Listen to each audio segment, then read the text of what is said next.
I truly thought that by this time we would be like, I don't know, 5 months pregnant-ish, and we're not.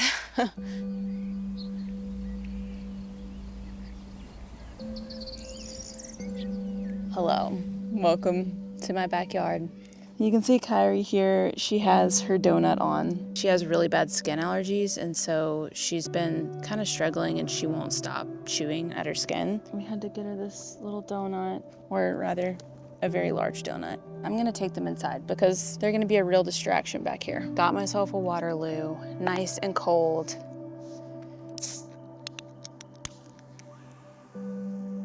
I felt like it was time for me to just sit down and film a little update on my surrogacy journey and just kind of talk about what it's looked like in the last basically 6 months. It has gone so differently than what I expected it to. So the last time that I posted about our surrogacy journey was on January 15th of this year.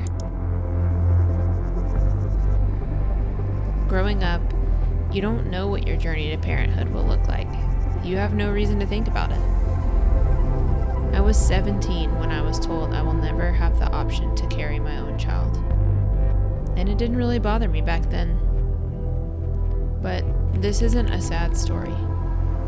It's just an unconventional one. And although I've known since I was 17 that my journey would be different, you really don't know what it'll feel like until it's actually unfolding right before your eyes. I'm just feeling really frustrated right now. I don't know when we're gonna have kids. Just to update the development of a fertilized egg or embryo. I am so excited to see what our children are going to be like.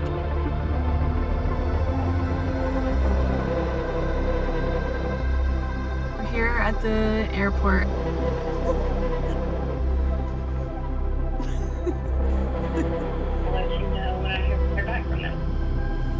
We're going to officially sign it. This is the start of something crazy. It's happening. In January, when I posted that video, we had just begun the process of moving towards an embryo transfer. So our gestational carrier, she had started medication and was basically, her body was getting ready for an embryo transfer that would happen at the end of January. If you don't know anything about IVF and how the whole process works, it's very complicated, and a lot of clinics and doctors kind of do things differently, and they have their preferred ways of doing things. But essentially, my doctor wanted our gestational carrier's lining to be a certain width before she started medications to prep for embryo transfer. This past Thursday, went in for her baseline appointment. So basically they were doing an ultrasound and labs to see where she was at after taking birth control, check her uterus lining and see if she's at a good spot for her to start meds to prepare for the transfer. Unfortunately, her lining was still too thick, so they wanted to wait a few more days and check it again. Her lining is still too thick, which is fine. They said, okay, well, her lining is too thick, so we need to just try again, next month. So the unfortunate thing about IVF and about surrogacy is that you're working off of the body's cycle. And so if something doesn't work within a cycle, we basically have to wait for the next cycle. So it basically pushes you back a month and a month and a month as things don't work out. This week would have been when we were gonna do our embryo transfer. And that got pushed back. At this point, we're just waiting for her next period to start and then basically start the process over again. It just feels like we're on pause again. I do have a lot of feelings around it. I'm just trying not to acknowledge them. It's a weird place to be. At that point, they decided, okay, well, we're not gonna do the birth control again. We're just gonna let her have her cycle naturally, and then we'll see how things are. So they let her have her next cycle, and today is Thursday, and she's gonna go in today for an ultrasound and labs. I'm feeling a lot more positive this time. I think it's gonna happen. happen. Hopefully, I mean, if we have our embryo transfer this month and we get a positive beta, then like technically we will be pregnant this month. She did go in for her lining check and labs on Thursday, and her lining was too thick. After lots of back and forth with the clinic, they told her that she needed to have a recheck on Monday. Long story short, they told her too late on Friday for her to be able to even get an appointment on Monday, and so now she's getting an appointment tomorrow. I just got word, and her lining is at 10 millimeters today. Not the news we were hoping for.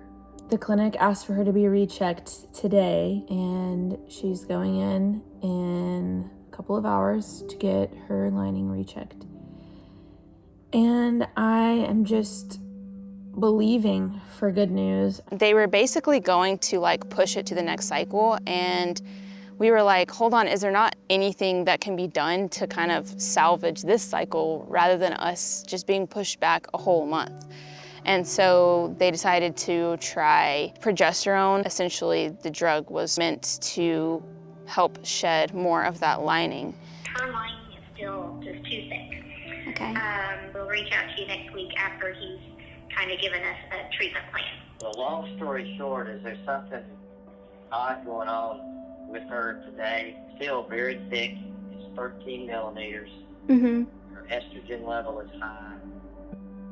Okay, so she's gonna go see her gynecologist Okay. on Friday because they need to make sure there's no deeper issue Yeah. going on. I just hope it's nothing like serious.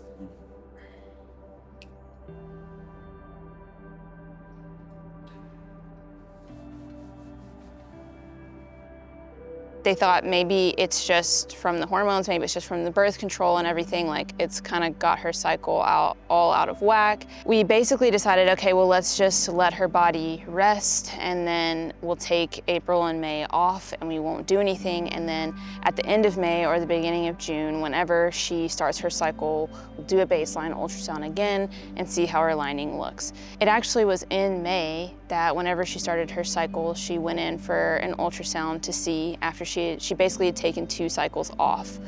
So she went in for the ultrasound and her lining was thin. It was like where it needed to be. And so they were like, okay, like this is great. So this gives us a good idea for June. She can come back in and hopefully we can do a transfer in June. It's June now, and at the beginning of this month when she started her cycle, she went in for her baseline ultrasound and her lining was too thick again. I was so confident going into that appointment, and I even told my husband, I'm like, oh my gosh, can you believe like I'm gonna start meds today? And like, I couldn't believe it. Even like when the ultrasound tech told me, she's like, you're still at 12. I was like, no way, you're lying.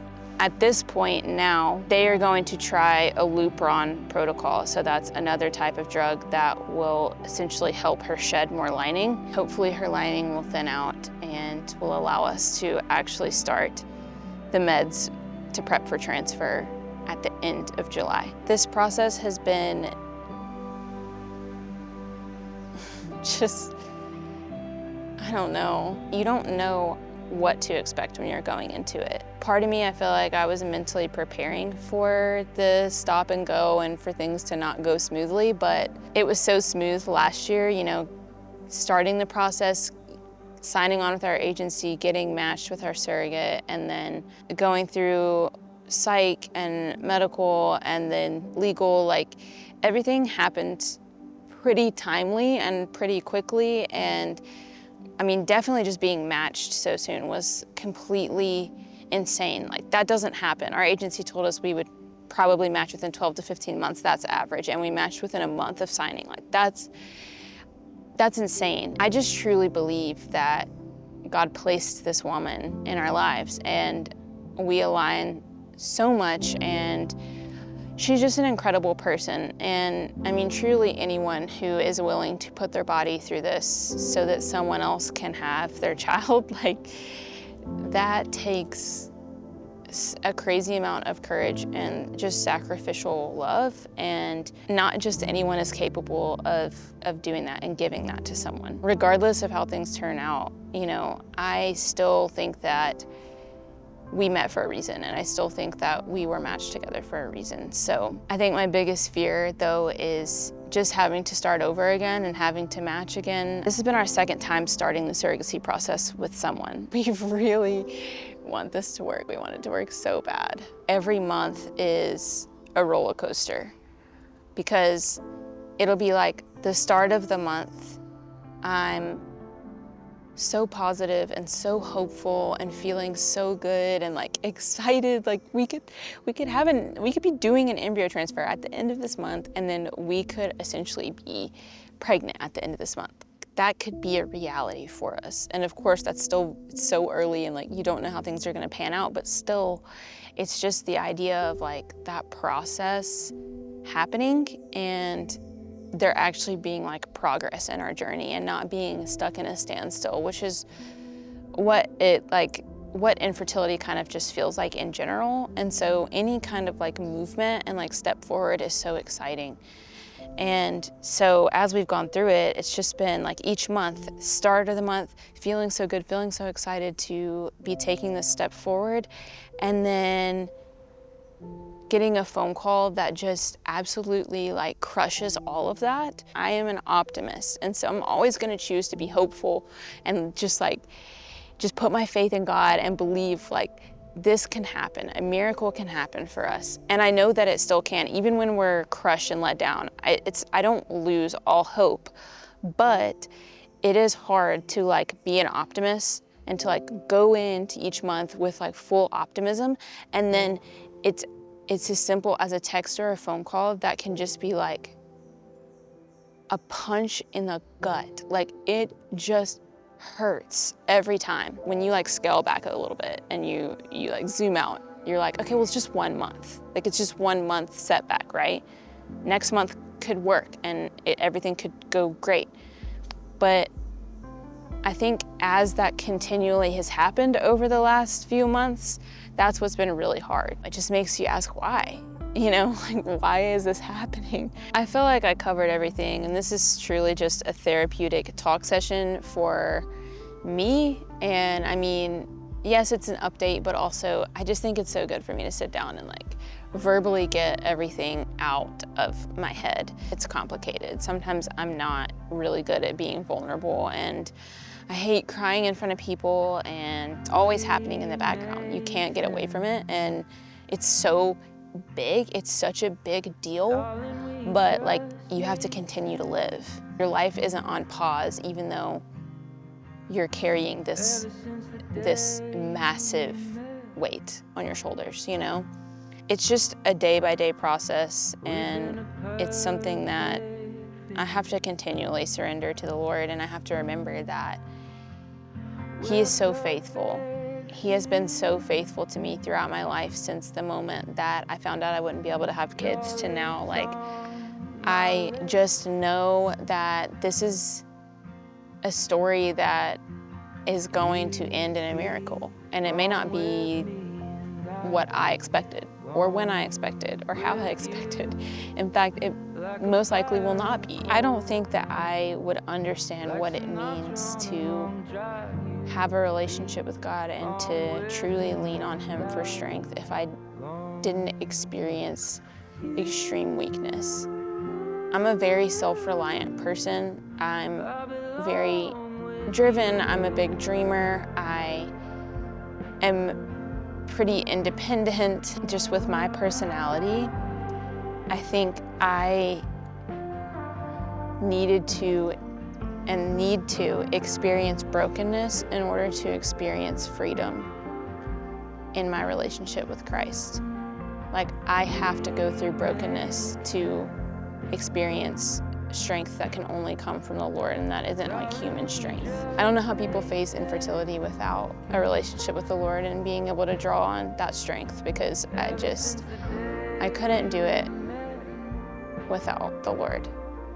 And I'm not gonna lie to you, there are so many moments where I'm mad at God and I ask why, and my humanity screams out and is like, why do I even believe this? You know, I've had so many people ask me, I feel like, in just conversations, like, how can you logically believe in God? And it's not logical. You can't find him through logic. I can't logically explain the peace and the strength that he gives me throughout a process that is so incredibly painful. But it's real. I'm experiencing it day by day. I should not be laughing. I should not be joyful. And there are days when I'm not. But I always come back.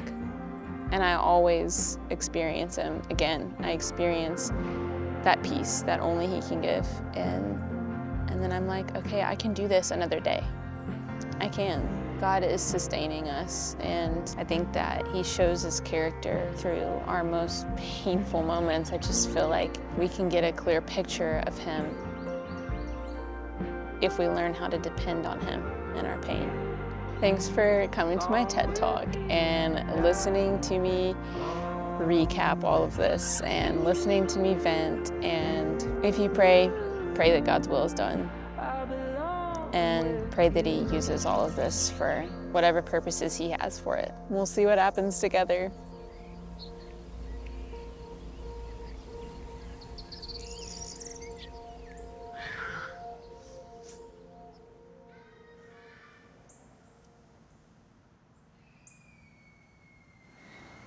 I better go. It sounds like a crime scene is unfolding nearby, so all right, goodbye.